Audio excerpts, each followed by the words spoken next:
Magandang umaga, happy Sunday everyone! Yung akala ko day off ko pag Sunday, hindi pala. Ayun na nga, maaga ako nagluto ng aming ulam of the day, igado. Kahit Sunday nga, ay eto nga at may lakad ang aking Papa Chuck at mag-grab driver nga siya for today. For sideline, forward, luto na yung ating igado.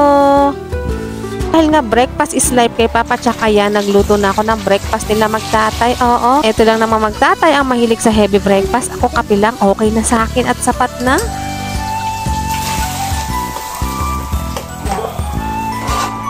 Mahal na nga ng mga bilihin ngayon, pati ba naman sa kanin, hindi tayo pwede mag-aksaya. Fried rice natin yan hanggat meron. Nga, kaway-kaway sa katulad ko, na nalalamigan na nga ng kape, nilagyan ko na nga lang ng yelo para ice coffee na lang. So talagang realidad ng isang nanay, tambak ang mga hugasin. Pero for the go, muna tayo at samahan silang kumain. At dahil masarap nga ang hangin dito sa labas, ayan, mag-unat-unat muna ang nanay at iinom muna tayo ng energy drink natin. Oo, kape-kape muna tayo mga kananay. Pagkatapos nga nila kumain magtatay, inantay ko lang yung mga kinainan nila at hugas na nga ang nanay. Kung paulit-ulit lang tong mga aking daily routine, pero pagpasensya nyo na, sa bahay lang talaga ang aking gawain mga mami. Habang nagpagupit kayong dalaw magtatay, eto ako na mag-isa for the linis and for the go na tayo. Pag wala talaga ako kasama at marami po talaga akong nagagawa dito sa bahay, nagiging karpintero na nga. Pagkatapos mga meal, lumabas na rin ako at nagwalis-walis na lang ng kahit kaunti. Hindi pa kasi tayo makapagsiga at dahil nga basa pa ang lupa at umuulan nga paggabi. Amaya dumating na ngayon magtatay at eto nga aalis na nga aking Papa Chuck para sa sideline niya. Hinanda ko na yung kanyang babaunin for lunch. Eto na nga, sinabayan na lang ako ni Papa Chuck. Kinain na lang din niya yung kanyang baon. Tapos ako pa rin naman ang magliligpit ng aking hinugasan. Oo, wala rin naman din ako no choice. Pero happy Sunday po ulit sa inyo. Saan naman ang gala nyo mga kananay? Kasi kami ay dito lang sa bahay at magpapahinga at another day na naman bukas. Yeah, follow for more vlogs. Salamat sa pagsama